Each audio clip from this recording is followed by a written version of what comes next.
Hello dear students, तो मैं हूं मनीष और आज हम चालू करने वाले हैं क्लास 8 चैप्टर 11 जिसका नाम है डायरेक्ट एंड इनवर्स प्रोपोर्शन। ठीक, हिंदी में बोला जाए तो सीधा और प्रतिलोम समानुपात। ठीक है ना। इसके पहले की वीडियोस में हमने पूरा चैप्टर 10 तक पूरा सीक्वेंस से एक एक question, example plus concept plus exercise पूरा ख़त्म कर दिया है। अगर आपने अभी तक नहीं पढ़ा है तो आप एक बार चैनल विजिट करें, आपको पूरी वीडियोस लाइन से मिल जाएंगी। ठीक, तो आज हम चालू करने वाले हैं इस चैप्टर का पहला टॉपिक जो कि है डायरेक्ट प्रोपोर्शन। ठीक, डायरेक्ट मतलब होता है सीधा और इनवर्स मतलब होता है उल्टा। तो इनवर्स जो है वो आपके नेक्स्ट एक्सरसाइज में है। अभी जो एक्सरसाइज आने वाली है 11.1 उसमें हमारे पास है डायरेक्ट प्रोपोर्शन से क्वेश्चन। तो पहले हम इसको समझ लेते हैं कि क्या है डायरेक्ट प्रोपोर्शन। डायरेक्ट का मतलब होता है सीधा सीधा। ठीक, सीधा सीधा, जैसे अगर एक कोई चीज़ बढ़ रही है तो दूसरी भी क्या होगी, बढ़ेगी। ये है सीधा सीधा। अगर किसी की, जैसे दो बच्चे हैं, एक की हाइट बढ़ रही है दूसरे की भी बढ़ रही है समय के साथ, ये है हमारा क्या, सीधा प्रोपोर्शन। ठीक, अगर घट रहा है कोई चीज़ तो वो भी है सीधा प्रोपोर्शन। पहले वाले का अगर मान के चलते हैं कि वेट घट रहा है, ठीक है ना, इसका वजन कम हो रहा है तो उसका भी वजन क्या होगा, कम होगा। ठीक, ये है आपका सीधा प्रोपोर्शन। और उल्टा प्रोपोर्शन क्या है, यानी कि इनवर्स। इनवर्स ऐसा है कि एक कम हो रहा है तो दूसरा ज़्यादा हो रहा है, या कि दूसरा ज़्यादा हो रहा है पहला कम हो रहा है ना। तो ऐसे, ठीक, ये होता है इनवर्स। तो इनवर्स हम बाद में समझेंगे, अभी हमको समझना है डायरेक्ट। तो जैसे मैंने यहाँ फर्स्ट दिया है कि अगर कोई चीज़ इंक्रीज हो रही है, ऊपर की ओर तीर लगी है, इसका मतलब हुआ कि इंक्रीज हो रही है। इसको x मान लेते हैं, इसको y। ठीक, इसको x, इसको y। ठीक है ना। अगर x इंक्रीज होगा तो y भी उसके साथ ही क्या होगा, इंक्रीज, सेम रेशियो में। ठीक है ना। यहाँ सेम रेशियो का भी कॉन्सेप्ट आता है, फिर मैं आपको समझाता हूँ क्या है सेम रेशियो। अगर x डिक्रीज हो रहा है तो y भी क्या होगा, डिक्रीज होगा। ठीक, x अगर बढ़ रहा है तो y भी बढ़ेगा। x अगर कम हो रहा है तो y भी क्या होगा, कम होगा। यही है आपका डायरेक्ट प्रोपोर्शन। ठीक, मैंने कुछ एग्जाम्पल लिया। जैसे फर्स्ट एग्जाम्पल है इन अ बस स्टैंड। एक बस स्टैंड में एक घंटे में 20 पीपल थे। एक घंटे में कितने लोग, 20 लोग आए। 2 घंटे में 40 लोग आ गए। 4 घंटे में 80 लोग आ गए।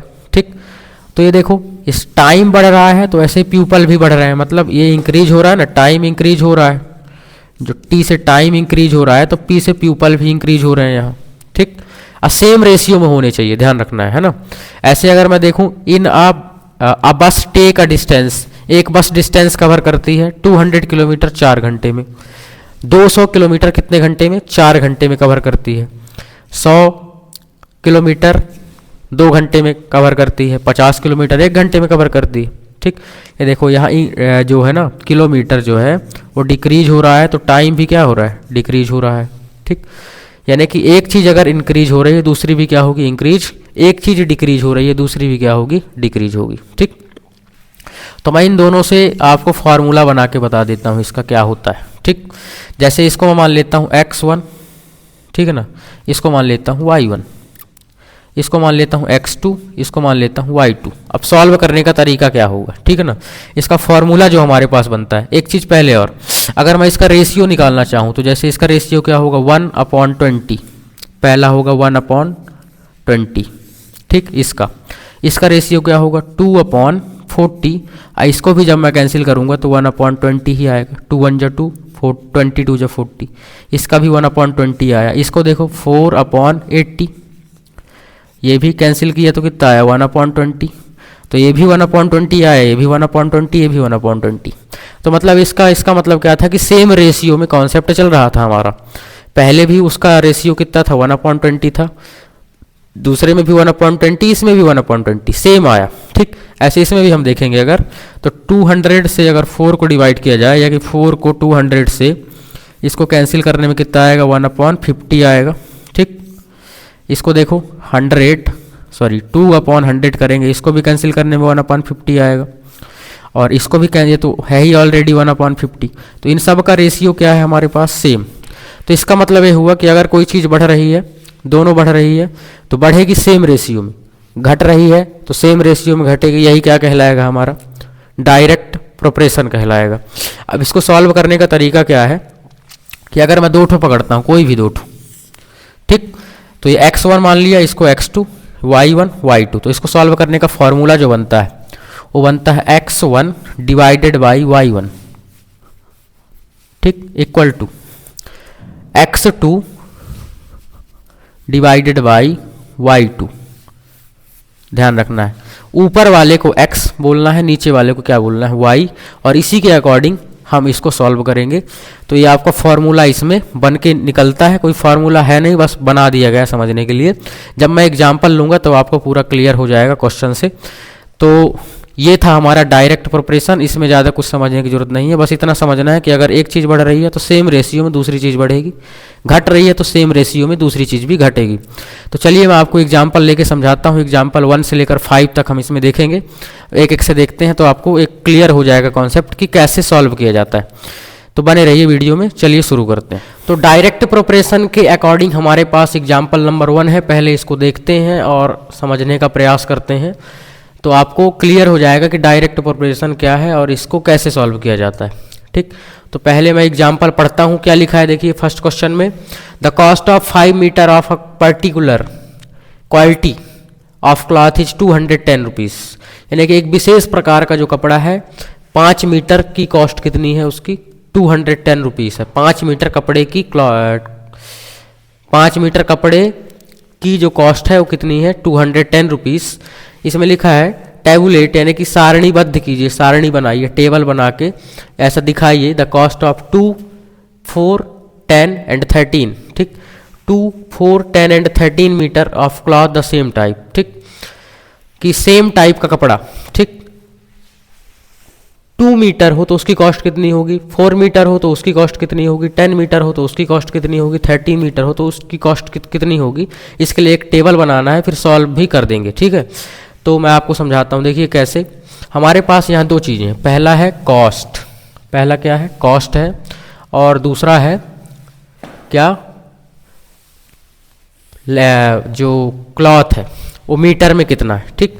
पहला है कॉस्ट और दूसरा है मीटर, ठीक, मतलब कितने मीटर का कपड़ा है, और दूसरा है उतने मीटर कपड़े की कॉस्ट, ठीक। तो 2 हम टेबल बनाएंगे, जैसे कि मैंने अभी आपको कॉन्सेप्ट में बताया, ठीक, ऐसे करके कुछ टेबल बनाएंगे।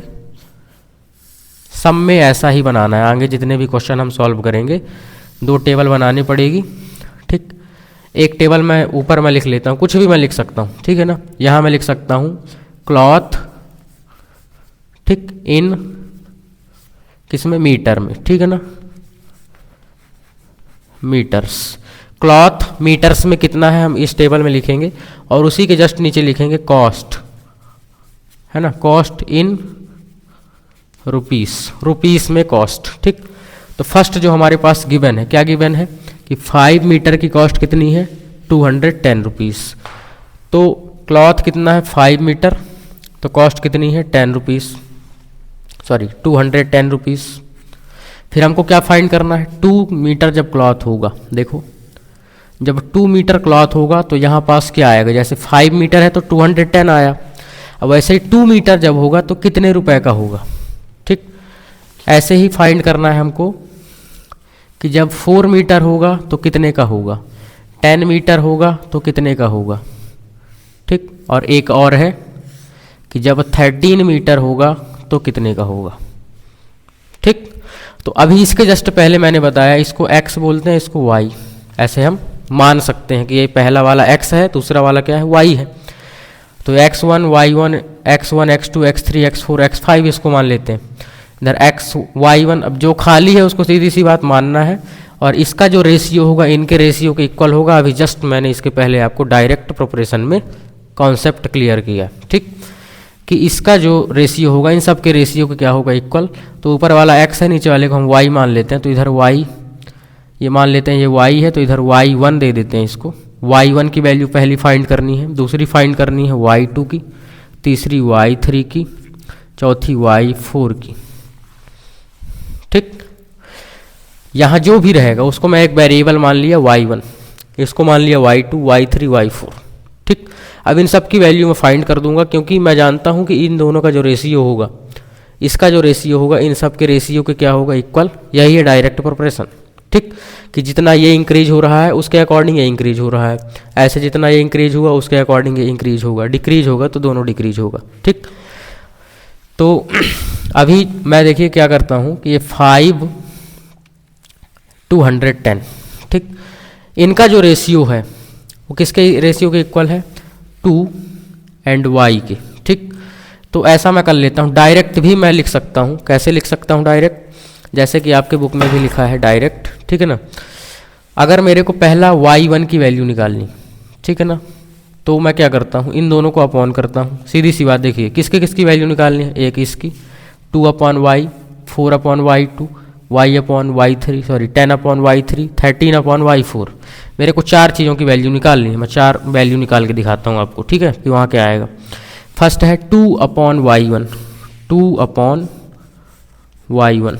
सेकेंड है 4/y2।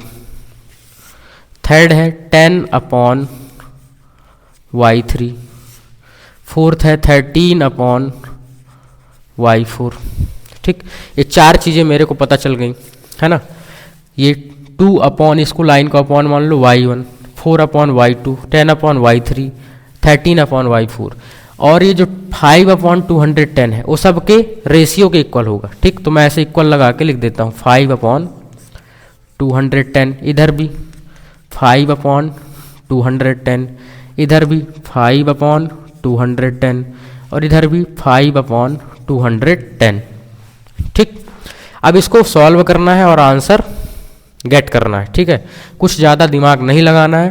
देखिए कैसे करना है, मैं इधर इसको इधर ही कैंसिल कर सकता हूँ, कर दूँ कैंसिल। देखो कैसे, 5 1 जा 5, और 5 से इसको कैंसिल किया तो इसको भी 5 से हो रहा है, कर देते हैं। 5 4 जा 20, एंड 2 बार में हो गया 42, ठीक। तो ये 2/y1 आ गया, और इधर रहेगा 1/42 आ गया। 1 क्या आ गया, 42। इधर भी आएगा 1/42, इधर भी आएगा 1/42, 1/42, ठीक। तो कुछ इजी हो गया, ऐसा करने से कैंसिल अगर हो रहा है तो कर दिया मैंने, तो कुछ इजी हो गया। इधर बचा 4/y2 इक्वल टू 1/42, इधर बचा 10/y3 इक्वल टू 1/42, इधर बचा कितना, 13/y4 इक्वल टू 1/42, ठीक। चलो अब यहाँ से मैं क्रॉस मल्टीप्लाई कर दूंगा, ठीक। क्या कर दूंगा, क्रॉस मल्टीप्लाई। जब बीच में इक्वल हो तो क्या होता है, क्रॉस मल्टीप्लाई होता है। और सामने सामने मल्टीप्लाई कब होता है, जब बीच में क्रॉस हो। जैसे अगर ये होता 2/y1 क्रॉस 1/42, तो इसका इससे मल्टीप्लाई होता, इसका इससे होता, लेकिन बीच में इक्वल है तो क्या होगा, क्रॉस मल्टीप्लाई, ठीक। ये कॉन्सेप्ट अगर आपका क्लियर हो तो, ठीक। तो y1 का मल्टीप्लाई मैं 1 से करूँगा तो वही आ जाएगा, y1 1 जा y1। और इधर मैं इसका मल्टीप्लाई से कर देता हूँ, इसका इससे 42 2 जा हो गया हमारे पास 84। तो ये हमारा पहला आंसर आ गया, y1 का 84। यहाँ कितना आना चाहिए, 84। इसको करते हैं, ये y2 वही आ जाएगा, इसका इससे 4 का मल्टीप्लाई इससे कर देंगे, 4 2 जा 8, 4 4 जा 16। ये आपका दूसरा आंसर। y2 का आ गया कितना, 168। इसको देखो, y3 ही आ गया, और ये 420 आ गया। इधर देखो, इसको मल्टीप्लाई किया, y4 ही आ गया। 13 2 जा हो गया 26, 2 13 4 जा हो गया 52, एंड 52 एंड 2 हो गया 54, सॉरी 54। और ये रुपीस में, रुपीस लगा सकते हैं, रुपीस रुपीस रुपीस। तो 2 मीटर की कॉस्ट कितनी होगी, मैं यहाँ लिख सकता हूँ ऐसे कुछ, ठीक, समझाने के लिए कि यहाँ पास क्या आया होगा 84, है ना। यहाँ पास क्या होगा 168, आंसर बता रहा हूँ। यहाँ पास क्या होगा 420, यहाँ पास क्या होगा 546, ठीक। जैसे 5 मीटर की कॉस्ट कितनी थी, 210 थी, तो 2 मीटर की होगी 84, 4 मीटर की होगी 168, 10 मीटर की होगी 420, 13 मीटर की होगी 546, ठीक। तो इस प्रकार से कुछ सॉल्व करना है इन क्वेश्चंस को, और आपका आंसर आ जाएगा इजीली, ठीक। अब मैं एग्जाम्पल नंबर 2 लेके बताता हूँ, उम्मीद करता हूँ ये समझ में आ गया होगा। आप इसको लिख सकते हैं, इंपॉर्टेंट क्वेश्चन भी है ना। चलिए, तो अब हमारे पास एग्जाम्पल नंबर 2 है, जो कि सेम तरीके से करना है, इसको भी ज़्यादा कुछ है नहीं। पहले पढ़ते हैं क्या लिखा है। An electric pole 14 metres high. एक इलेक्ट्रिक पोल है, मतलब एक खंभा है, ठीक, बिजली वाला, जो कि 14 मीटर लंबा है, ठीक। Cast a shadow of 10 metres, जो कि जिसकी जो छाया बन रही है वो है 10 मीटर की। 14 मीटर का खंभा है जिसकी छाया कितनी बन रही है, 10 मीटर बन रही है, ठीक। ये आगे लिखा है find the height of a tree that cast a shadow of 15 metres, है ना, अंडर सिमिलर, है ना, कंडीशंस, ठीक। कि उसी स्थिति में सेम टाइम पे, ठीक है ना, एक ट्री है उसकी जो छाया बन रही है वो 15 मीटर बन रही है, उसी टाइम पे एक पेड़ की जो छाया बन रही है 15 मीटर बन रही है। तो बताइए कि जो हाइट होगी ट्री की वो कितनी होगी, ठीक। सीधी सी बात अगर समझाऊं तो एक खंभा है जो कि 14 मीटर लॉन्ग है, उसकी जो छाया बन रही है वो बन रही है 10 मीटर की। सेम टाइम पे एक ट्री है जिसकी छाया बन रही है हमारे पास 15 मीटर, तो उस जो ट्री है उसकी हमको हाइट बताना है, ठीक। तो सिमिलर बन रहा है, जहाँ भी सिमिलर आ गया वहाँ डायरेक्ट प्रोपोर्शन लगाना है आपको, ठीक। तो सॉल्व कैसे करना है, सॉल्व करने के लिए, ठीक, हमको देखिए जो भी पूछा हो, जैसे इसमें क्या पूछा है, find the height of tree, ठीक। हाइट ऑफ ट्री, तो उसको मैंने मान लिया x, लेट कर लो, let the height of tree is x metre, ठीक। हाइट जो है ना ट्री की उसको मैंने मान लिया x मीटर, ठीक। अभी एक टेबल बनानी है मेरे को सब क्वेश्चंस में, ऐसे हर क्वेश्चन में मेरे को टेबल बनानी, ठीक है। देखिए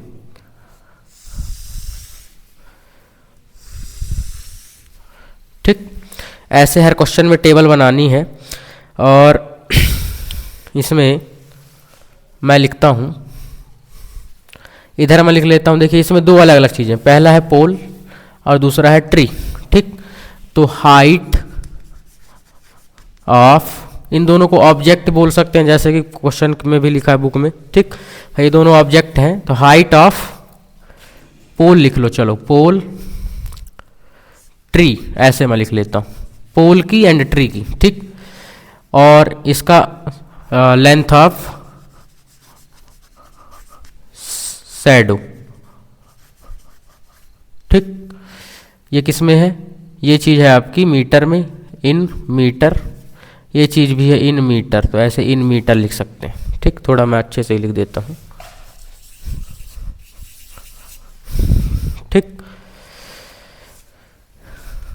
इन मीटर, ये भी है मीटर में, तो इन मीटर, ठीक। अब देखो पहला पोल की जो हाइट थी कितनी थी 14, तो ये हाइट में लिखेंगे 14, तो उसका जो शैडो बन रहा था यानी कि छाया कितनी बन रही थी, ये बन रही थी आपकी 10। जब 14 था हाइट तो छाया 10 बन रही थी, किसकी, पोल की। अब ट्री की जो हाइट है उसको फाइंड करना है जब छाया कितनी बन रही हो 15, ठीक। छाया 15 बन रही है तो इसकी हमको क्या निकालना है, हाइट निकालना है, ठीक। तो इसको देखो ऊपर वाले को हमेशा x मानना है, तो इसको x ले लेते हैं, क्या ले लेते हैं, x ले लेते हैं, ठीक। x मैंने लेट कर लिया ऊपर वाले को, अभी x हो गया, मेरे को इस x की वैल्यू निकालनी, ठीक। तो जैसे मैंने बताया कि जो इसका रेशियो होगा इसके रेशियो के क्या होगा, इक्वल होगा। तो बस मेरे को निकालना क्या है, x/15, ये लिखा हुआ है x/15 इक्वल टू किसके होगा, 14/10 की, 14/10 की, ठीक। बस यहाँ से मैं क्रॉस मल्टीप्लाई कर दूंगा और मेरा आंसर आ जाएगा। कैसे, x का मल्टीप्लाई 10 से करूंगा तो हो जाएगा 10x इक्वल टू, इसका मल्टीप्लाई इससे कर देते हैं 15 × 14 कर देते हैं, चलिए अभी नहीं करते, इसको 10 × x कर लेते हैं। तो जो x होगा वो 15 × 14/10 डिवाइड में आ जाएगा। अब इसको कैंसिल कर सकते हैं, ठीक। क्या कर सकते हैं, कैंसिल कर सकते हैं। या कि दूसरा तरीका अगर मैं यहाँ समझाऊं कि ये 15 जो दिख रहा है ना आपको डिवाइड में है तो डायरेक्ट मल्टीप्लाई में चला गया, तो x ऐसा बन गया, x बस बचा इधर इक्वल टू 14/10 मल्टीप्लाई से, डिवाइड से कहाँ चला गया, मल्टीप्लाई में। तो ऐसे भी मैं डायरेक्ट इसको सॉल्व कर सकता हूँ बिना क्रॉस मल्टीप्लाई किए, वही आएगा। ये देखिए ऊपर 14 and 15, तो 14 and 15 ऊपर है, नीचे 10, ठीक। चाहे ऐसे कर दें फिर इसको कैंसिल कर सकते हैं, या ऐसे कर दें, जैसे आपकी इच्छा हो, ठीक है। तो x इक्वल टू इसको कैंसिल करेंगे, 2 2 से कैंसिल करो, चलो 2 से कैंसिल कैसे किए, इसको 2 से मैंने कैंसिल किया तो 7 आया, तो इसको भी 2 से करना पड़ेगा, एक नीचे और एक ऊपर, तो 2 से किया 5 आ गया, फिर 5 से कर दिए, 5 1 जा 5, 5 3 जा 15, नीचे कुछ भी नहीं बचा, 3 × 7 बचा ऊपर, तो जो x आ गया कितना आ गया, 7 3 जा 21, और ये मीटर में आया तो 21 मीटर। ठीक, तो यहाँ पास क्या आना चाहिए, 21 आना चाहिए, तो जो ट्री की हाइट होगी वो 21 होगी। तो लास्ट में एक लाइन हम जब इतना किए हैं तो लिख सकते हैं, so yeah the height of tree is 21 metre. ये आपका इसका आंसर हो जाएगा, जैसे कि उस क्वेश्चन में किए थे वैसे ही किए, और ऐसा ही हर क्वेश्चन में करना है। ठीक, तो इस प्रकार एग्जाम्पल नंबर 2 आपका ख़त्म होता है, आप इसको लिख सकते हैं, बहुत ही आसान क्वेश्चन था। अब हम एग्जाम्पल नंबर 3 देखते हैं। चलिए, तो चलिए अब हम एग्जाम्पल नंबर 3 की ओर बढ़ते हैं। क्या लिखा है एग्जाम्पल नंबर 3 में, लिखा हुआ है if the weight of 12 sheets of thick paper is 40 ग्राम, यानी कि थिक पेपर मतलब हो गया मोटे कागज।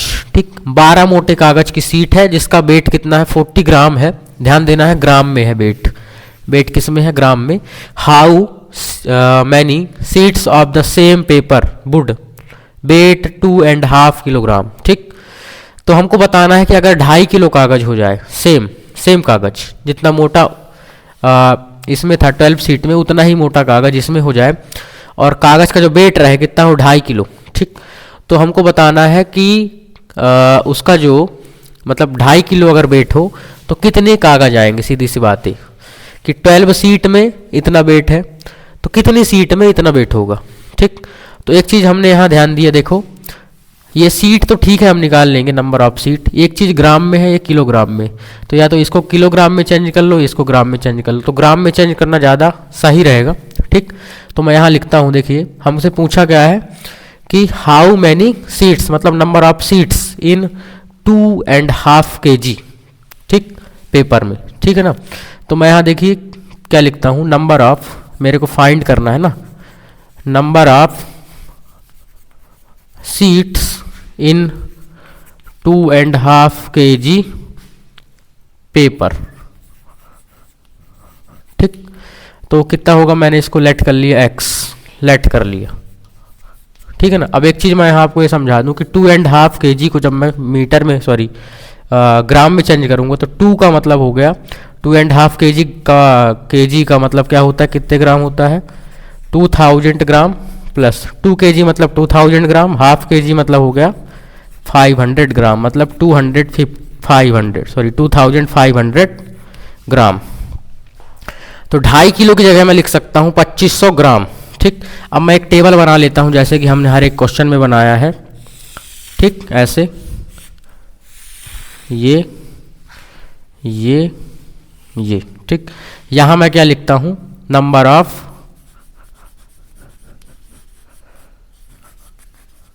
सीट, ठीक, कि कितनी सीट होंगी। ठीक है ना, और यहां मैं लिखता हूं वेट इन ग्राम। ठीक, वेट इन ग्राम। ठीक, तो जब 12 सीट थी तो कितना था, देखो 12 सीट थी तो हमारे पास 40 ग्राम था। अब हमारे पास 2500 ग्राम है, तो हमको बताना है कि कितने पेपर होंगे, तो ऊपर है तो x मानेंगे। ठीक, इसको x ले लेते हैं, एक ही है इसलिए x, अगर एक से ज़्यादा होते तो x1 x2। ठीक, तो ये x आया।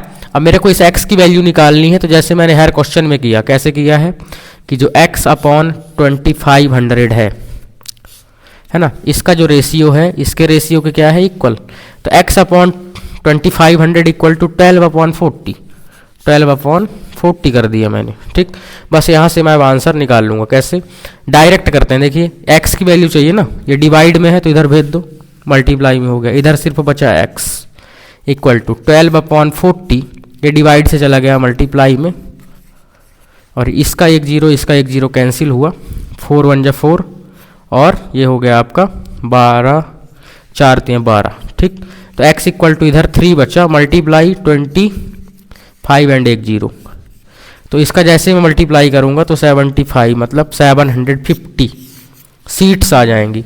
यहाँ जो आंसर आएगा कितना आएगा 750। तो नंबर ऑफ जो पेपर है, नंबर ऑफ थिक पेपर, ठीक। सो द नंबर ऑफ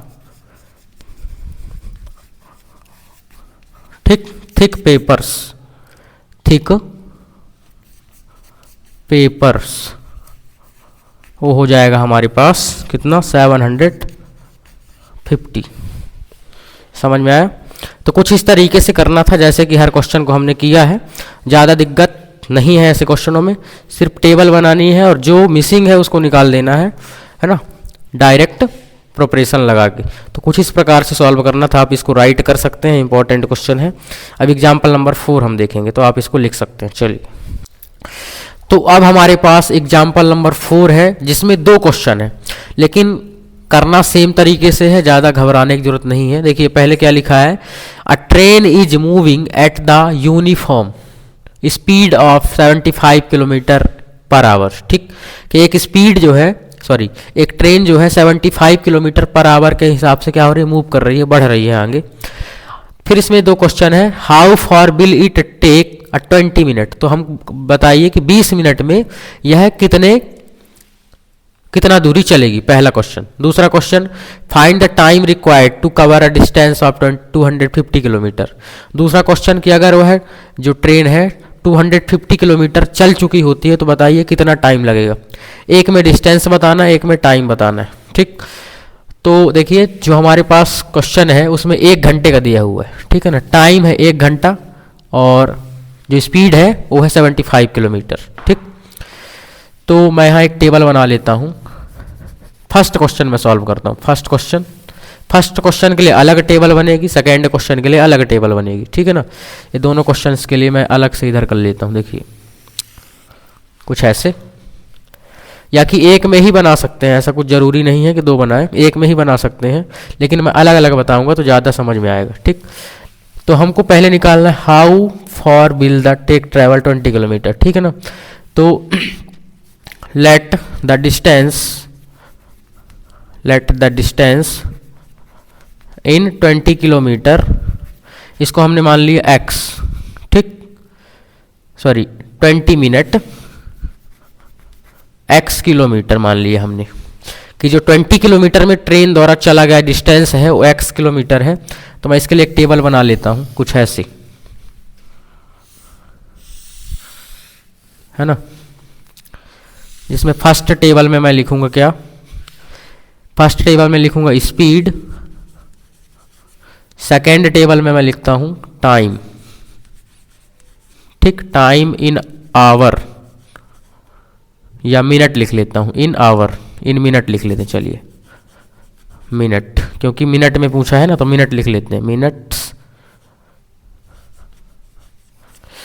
और स्पीड इन किलोमीटर। चलिए, तो स्पीड कितनी है फर्स्ट, जब स्पीड इसके अकॉर्डिंग क्या है कि 1 घंटे में 75 किलोमीटर, 75 किलोमीटर 1 घंटे मतलब 60 मिनट में, मिनट में है तो 60 लिखेंगे, 1 घंटा मतलब 60 मिनट। ठीक, 1 घंटा 60 मिनट, यहाँ पर आवर लिखा है तो पर आवर का मतलब 1 घंटा हुआ, 1 घंटा मतलब मिनट में 60 मिनट। और हमको निकालना क्या है फर्स्ट क्वेश्चन में 20 मिनट, तो टाइम में हम लिखेंगे 20 मिनट। ऊपर की वैल्यू निकालनी है कि कितने किलोमीटर चलेगी, तो इसको x मान लेते हैं। ठीक, चलिए इसको सॉल्व कर देते हैं इस इक्वेशन को। तो x अपॉन 20 हो जाएगा हर क्वेश्चन की तरह, x upon 20 equal to 75 upon 60, 75 upon 60। चलिए इसका क्रॉस मल्टीप्लाई कर सकते हैं कि ये 20 जो है डिवाइड में दिख रहा है, मल्टीप्लाई में भेजो, तो x बचेगा इक्वल टू 75 अपॉन 60 मल्टीप्लाई 20। ये 0 से 0 कैंसिल हुआ, 2 1 जा 2, 2 3 जा 6, ये 3 से कैंसिल कर सकते हैं 25। तो x की वैल्यू यहाँ से 25 आ गई किलोमीटर। ठीक, तो मतलब 25 आएगा किलोमीटर, इस प्रकार से निकालना था। ठीक, और लास्ट में हम लिख सकते हैं कि how far will it travel in 20 kilometre, तो हम लिख सकते हैं 25 kilometre will it travel in 25 kilometre 20 minute. ठीक, तो यहाँ से हम लिख सकते हैं क्या, 25 kilometre will it travel in 20 minutes। कुछ इस प्रकार से इसको सॉल्व करना था। इसी का सेकेंड क्वेश्चन क्या कहता है, इसी का सेकेंड क्वेश्चन है कि हमको बताना है टाइम। ठीक, अब टाइम बताना है, जैसे यहाँ 20 दिया था, अब 20 नहीं दिया है, ऊपर दिया हुआ है। ठीक, तो टाइम हम लेट कर लेते हैं, सेकेंड क्वेश्चन सॉल्व करना है। लेट द टाइम, ठीक, फॉर 250 किलोमीटर x मिनट। ठीक, मान लिया क्या होगा, x मिनट होगा। तो इसके लिए भी टेबल बना लेता हूं मैं, सेम है ना, कुछ ऐसे पूरा आ रहा है कैमरे में, एक बार देख लेते हैं। चलिए, आ रहा है ना, ठीक। तो टेबल बना लिया, यहां मेरे को लिखना है स्पीड इन किलोमीटर और टाइम इन मिनट। तो जब स्पीड कितनी थी 75 60, ये वाला तो लिखना ही है। ठीक, अब यहां देखिए टाइम पूछा है, सॉरी हाँ टाइम पूछा है, स्पीड कितनी दी है 250, तो नीचे वाले को y मानते हैं, तो y मान लिया इसको। ठीक है ना, अब इसको कर दो सॉल्व, तो कैसे आएगा 250 upon y equal to 75 upon 60। यहाँ क्रॉस मल्टीप्लाई कर सकते हैं, जब ऊपर कोई वेरिएबल हो तो डायरेक्ट हम डिवाइड कर सकते हैं उसको। ठीक है ना, डिवाइड से मल्टीप्लाई में भेज दो, इसको क्रॉस मल्टीप्लाई करो अभी फिलहाल। तो 75 का y से, तो 75 इंटू वाई हुआ, और इसका इससे किए तो 60 इंटू 250 हुआ। 75 मल्टीप्लाई से डिवाइड में भेज दो, तो सिर्फ y बचाना इस तरफ। 60 इंटू 250 डिवाइडेड बाई हो गया 75। ठीक, उम्मीद करता हूँ ये समझ गए होंगे। चलो इसको सॉल्व करो, है ना। 3 से डिवाइड कर सकते हैं, 3 से डिवाइड किया तो 25, 3 जा 75, इसको भी 3 से कर दो, 3 से तो 20 हो गया। अब ये 25 बन जा 25, 25 बन जा 25, 10 बचा, ये इधर 20 बचा, इधर 10 बचा। तो y इक्वल टू 20 इंटू 10 हुआ, मतलब y की वैल्यू कितनी आ गई हमारे पास 200। ठीक, मिनट 200 मिनट। 200 मिनट का मतलब कितने घंटे, सीधी सी बात। ठीक, अगर इसी को घंटे में निकालना हो तो कैसे निकालेंगे भाई, 200 मिनट मतलब कितने घंटे, इसे 60 से डिवाइड करो, 200 अपॉन 60 कितना हुआ भाई, 1 0 से 1 0 कैंसिल, 6 की टेबल 20 से ज़्यादा ना हो तो ये हुआ हमारा 3 बार। ठीक है ना, 18 बचेगा 2 फिर से, फिर 3 जा 18 और कितना हुआ मतलब 3 आवर एंड कुछ मिनट आएगा आपके पास, 15 मिनट के समथिंग। 200 मिनट 3 आवर 20 मिनट आ जाएगा आपका इसका आंसर। ठीक, 2 आवर 20 मिनट, 200 मिनट मतलब होता है 3 आवर एंड 20 मिनट। ठीक, इसको आप कर सकते हैं, सीधी सी बात है कि सॉरी 1 मिनट, लेफ्ट कितना बचेगा, पॉइंट में तो कैंसिल ही नहीं करना ना। 6 से मैंने इसको डिवाइड किया तो कितना आया, 3 आवर तो आ गया, अब बच गया 2 मतलब हो गया 20 मिनट, तो 3 आवर एंड 20 मिनट। ठीक, सीधी सी बात है ना, 200 मिनट थे, 60 मिनट का 1 घंटा, तो 120 मिनट का 2 घंटा हो गया, 180 मिनट का 3 घंटा हो गया, अब बचा 20 मिनट, तो 20 मिनट अलग से आ गया, 3 घंटे 20 मिनट। तो इस प्रकार से इस क्वेश्चन को करना था, ये आपका आंसर है।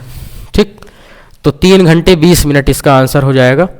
इस प्रकार ये क्वेश्चन इसके दोनों सॉल्व हो गए। अब इसका लास्ट एग्जाम्पल बचा है जो कि एग्जाम्पल नंबर 5 है, तो उसको भी देख लेते हैं, आप इसको लिख सकते हैं। चलिए, तो अब हमारे पास एग्जाम्पल नंबर 5 है, जिसमें क्या लिखा है, the scale of a map is given as.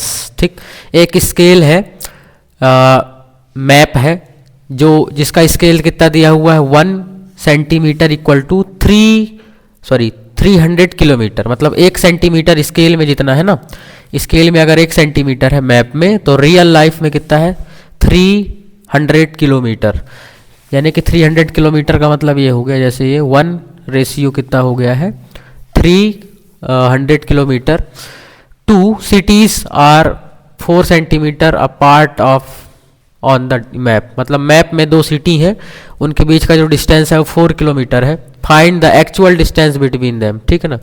Map में 4 किलोमीटर अगर डिस्टेंस है, मैप में कितना डिस्टेंस है 4 किलोमीटर का, मैप में 4 किलोमीटर डिस्टेंस है, तो रियल लाइफ में कितना डिस्टेंस होगा वो हमको फाइंड करना है। देखिए 1 सेंटीमीटर में कितना डिस्टेंस है 300, 1 सेंटीमीटर में 300 किलोमीटर डिस्टेंस है। समझ रहे हैं आप मेरी बात?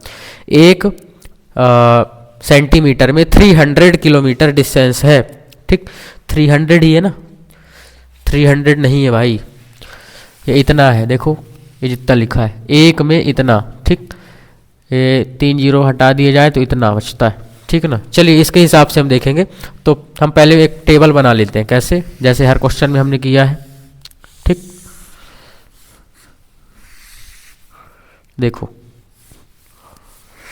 हमको निकालना क्या है, हमको निकालना है जो हमारे पास दिया हुआ है ना पैमाना, ठीक। वो दिया है कितना भाई, 1 कितना दिया है यहाँ, 1 दिया है यहाँ 3 1 2 3 4 5 6 7, ठीक। और हमको निकालना क्या क्या है, हमको निकालना है कि अगर डिस्टेंस कितना हो, इसमें 4 हो, तो हमको पता लगाना है कि यहाँ क्या होगा, इधर y मान लेते हैं हम, ठीक। ये क्या है, ये है स्केल, ठीक, इन सेंटीमीटर, ठीक। और इधर है स्केल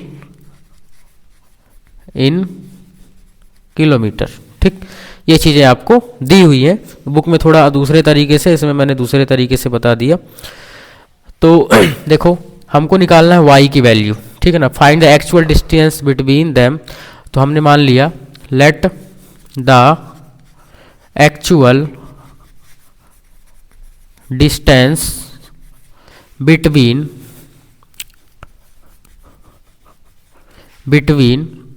देम, दोनों सिटीज के डिस्टेंस कितना है, y किलोमीटर मान लिया हमने, ठीक। y मान लिया, जो कि मीटर में कितना है, जो कि मैप में कितना दिख रहा है 4 दिख रहा है, तो उसको हमने y लेट कर लिया, ठीक है ना, रियल लाइफ में। चलो इसको रेशियो निकाल दो, तो 4/y इक्वल टू 1/1 2 3 4 5 6 7, ठीक। क्रॉस मल्टीप्लाई कर दो, तो y इक्वल टू इसका इससे मल्टीप्लाई कर देंगे, y 1 जब y, इसका इससे 12 हो गया, और कितने जीरो थे 7, 1 2 3 4 5 6 एंड 7, ठीक। और मैं इसको क्या लिख सकता हूँ, y इक्वल टू 12, और इसको देखो 7 जीरो को क्या लिख सकते हैं 10 पावर 7, ठीक। ये आपका आंसर हो जाएगा, फाइनल आंसर, ठीक है ना। तो इतना रहेगा एक्चुअल डिस्टेंस, है ना। और इसमें हम 1200 किलोमीटर भी लिख सकते हैं इसको, ठीक है ना, 1200 किलोमीटर, ठीक।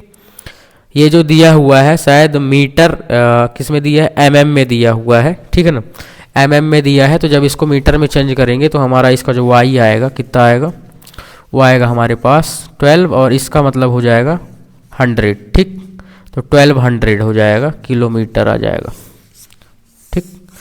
तो इस प्रकार से इसको कर सकते हैं, जैसे 1 सेंटीमीटर इतना हुआ, तो इतने, ये सेंटीमीटर नहीं है मिलीमीटर है मेरे हिसाब से, उसके हिसाब से इतना आया है, ठीक है ना। तो इस प्रकार से इसको करना है, और ये इस वीडियो का लास्ट क्वेश्चन था। सॉल्व कुछ इस तरीके से होना है, तो आप इसको लिख सकते हैं, ठीक है ना। दोनों सिटीज़ के बीच का डिस्टेंस कितना हो गया, 1200 किलोमीटर हो गया, जो कि मैप में कितना दिख रहा था 4, ठीक, सेंटीमीटर। तो इस प्रकार से इसको करना था, तो आप इसको लिख सकते हैं। चलिए फिलहाल इस वीडियो में इतना ही। इसके आगे वाली वीडियो में हम देखेंगे एक्सरसाइज 11.1 को, जो कि कल तक आ जाएगी, तो आप उसको ज़रूर देखें। एक्सरसाइज इंपॉर्टेंट है, अगर इसको नहीं पढ़ेंगे तब भी कोई दिक्कत नहीं है, ठीक है ना। कॉन्सेप्ट क्लियर रहे इसलिए इसको पढ़ा दिया गया है, और ज़रूरी भी है, अगर आपकी प्रैक्टिस अच्छी रहेगी तो आगे क्वेश्चन आपसे अच्छे बनेंगे। Thanks for watching.